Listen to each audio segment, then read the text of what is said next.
Prayer to Christ the King. In the name of the Father, the Son, and the Holy Spirit. Amen. O Christ Jesus, I acknowledge Thee to be the King of the universe. All that has been made is created for Thee. Exercise over me all Thy sovereign rights. I hereby renew the promises of my baptism, renouncing Satan and all his works and pomps, and I engage myself to lead henceforth a truly Christian life.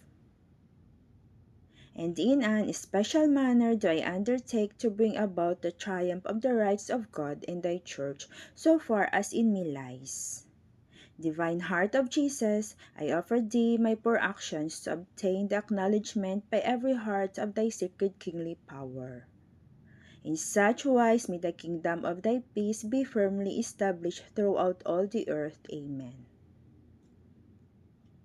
In the name of the Father, the Son, and the Holy Spirit. Amen.